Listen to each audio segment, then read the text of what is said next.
From Rhodesia, staying with Africa, our next reports from Malawi, 14 years independent and 20 years under one leader.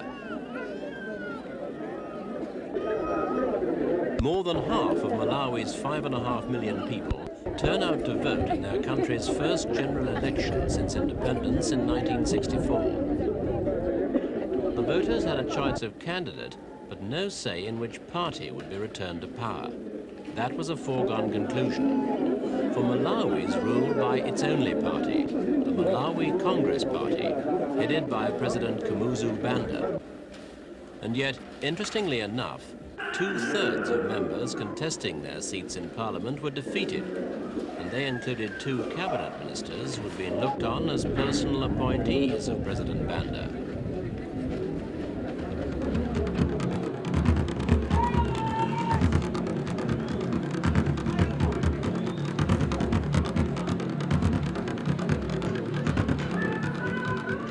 These celebrations marked not only Malawi's independence, but the anniversary of President Banda's return from years of self-imposed exile in Britain and Ghana. It's 20 years since then, and there's no sign that his power is diminishing, nor his popularity, if this display was anything to go by. Banda's an authoritarian leader, a president for life, and determined to steer his country on an independent course. A policy that's caused frustration and despair among his neighbors, but created enviable stability at home. Apart from his fly whisk, even his dress is conservative.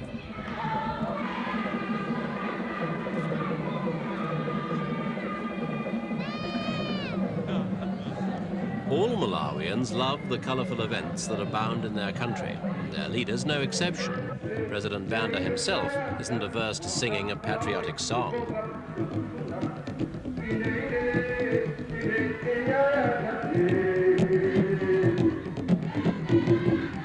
Malawi's womenfolk enjoy a degree of emancipation rare in black Africa.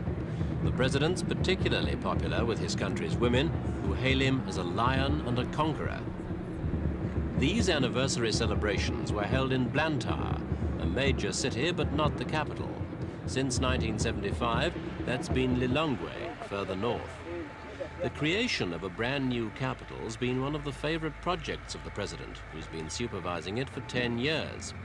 He shrewdly persuaded foreign countries, including South Africa, to put up the money for it. The new road, rail and air links that have come with the capital will help open up the country, especially the north, which is still relatively undeveloped. It's not perhaps as impressive as that other new capital, Brasilia, but Malawians are proud to show off Lilongwe when they get the chance. Because President Banda's seen to it for some time that Malawi has been out of the headlines and feature pages. Foreign journalists were banned until recently, when the president relented and called this press conference to put his point of view on various issues. He talked about the elections, his relations with other black African nations, and with South Africa. But paramount in the president's future plans were domestic problems and the most basic needs of his people. I must see to the economic and social condition of the people of Malawi first. I've said to the people here that I want my people to be happy. When I say my people, I mean the people of Malawi. For my people to be happy, they have to have 3 things. First and foremost, food. Second, clothing. Third, a decent roof over their heads. In other words, housing. In essentials, Malawi is now better off than ever before. In foodstuffs, for instance, it can now claim to be self-sufficient, and markets are plentiful in fruit, vegetables and fish. Most of it's produced by smallholders in what is still, after all, a basically agricultural country.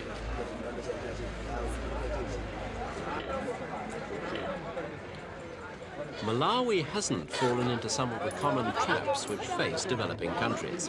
A scheme guaranteeing farmers fair prices for their produce is one way of ensuring they produce enough to feed not only themselves, but the population as a whole. So while few people have money for luxuries in Malawi, no one actually goes hungry. The standard of living is rising all the time.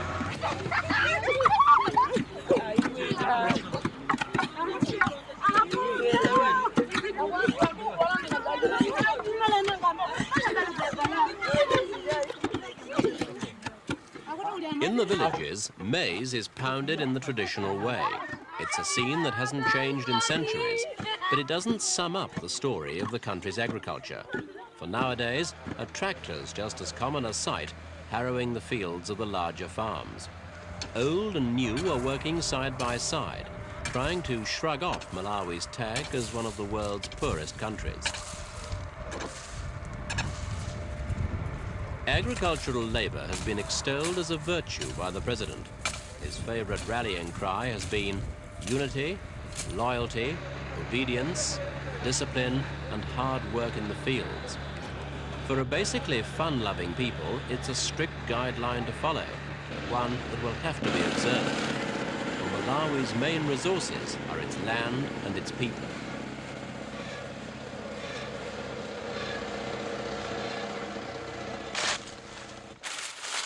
Maize, the staple food crop, is grown on a large scale.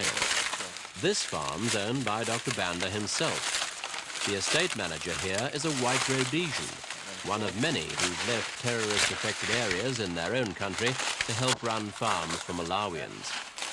But most Rhodesian white immigrants work in tobacco, which has become one of Malawi's big export crops, together with tea and sugarcane.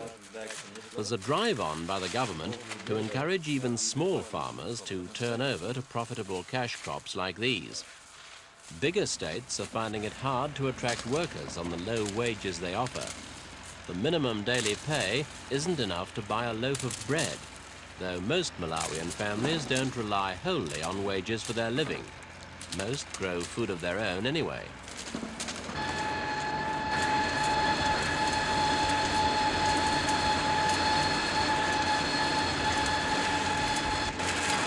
There are better wages to be earned in industry, but payrolls are still low enough to encourage foreign investors. Major companies and banks from Canada, France, Britain, even South Korea, as well as South Africa, are falling over themselves to invest in Malawi. That's mainly because President Banda has always insisted on the prompt repayment of foreign loans. And with Malawi's cheap pool of labor, overheads can be kept satisfyingly low.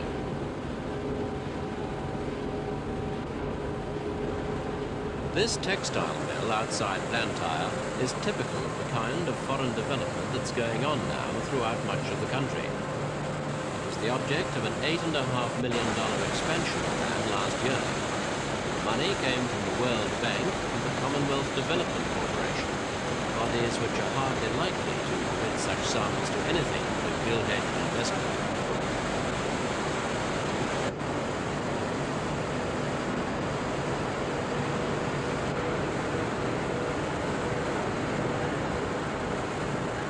Using 30,000 bales of domestically grown cotton every year, the mill produces 17,000 miles of cloth, and its prices are competitive with those of rival countries including Pakistan, India, Hong Kong, Brazil and Portugal. Malawi's exports, like its imports, are heavily dependent on neighboring Mozambique, with its outlets to the sea. Containers offloaded here come from the Mozambique port of Nacala. Being landlocked, Malawi is very vulnerable to future political change which could effectively block this lifeline. It's also a busy transit route for Zambian products on their way to the coast. One of Malawi's most important trade links by rail, road and air is with South Africa. A strange sight in the supermarkets of Malawi, row after row of foods from South Africa. Strange because member states of the Organization of African Unity have run boycotts South African goods as a retaliation against Pretoria's policy of apartheid.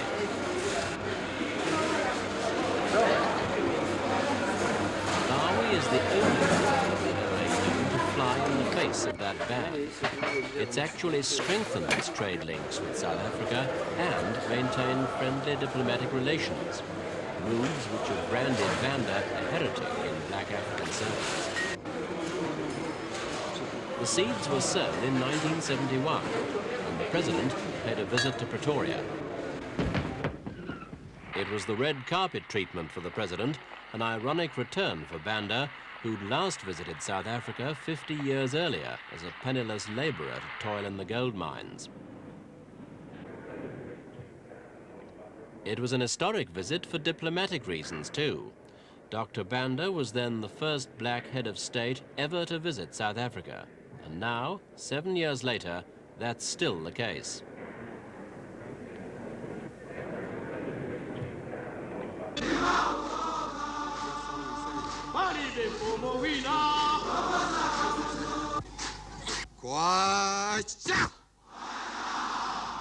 Freedom! Freedom! Since '71, Banda's friendship with South Africans has been criticized as weakening opposition to apartheid. But the Malawian leader insists that he too opposes apartheid. Even so, he says he can't accept that isolating South Africa can help the black man's cause. I deal with South Africa openly, not because I agree with the policy of South Africa. No, not at all. When I went there, I was amazed because the Africans here, African leaders, said that the Africans of the Union or the Republic would throw stones at me. Just the opposite. Thousands and thousands, literally, came to see me. For the first time, black and white in South Africa came together because I was the attraction. The white wanted to see me. The black wanted to see me.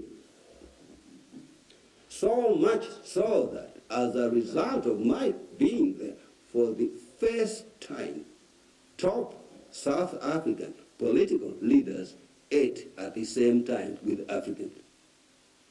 As I am speaking to you, I'm getting letters from both black and white South Africa saying, you do not know what you have done for us. Your coming here did us a great deal of good. Please come again.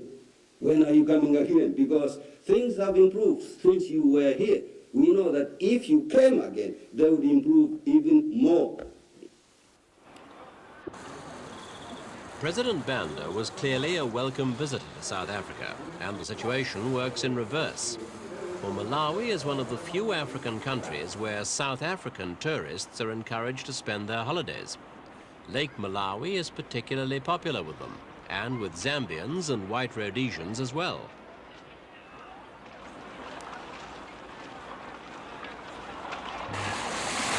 Malawi's actively chasing the tourist trade, building new hotels in spots like this and in the game viewing areas of Kamuzu and the Shire River Valley. With many parts of Africa in turmoil, Malawi has one other prime advantage. It's a place where whites can relax on their vacation in safety. And so Malawi goes its own way, a very different kind of African state. One that's friendly with the OAU's enemy, one that resists the communist leanings of its neighbors, one that enjoys a healthy economic reputation. Different too in the way President Banda controls the very smallest details of everyday life. Malawi today is very much the Malawi of its leader. All his quirks and foibles, all his hopes and aspirations are embodied in the way life is lived here. President Banda's form of one-man rule seems to be succeeding now. But he's already well into his 70s. He'll one day leave the arena, and the question must be, will his policies survive him?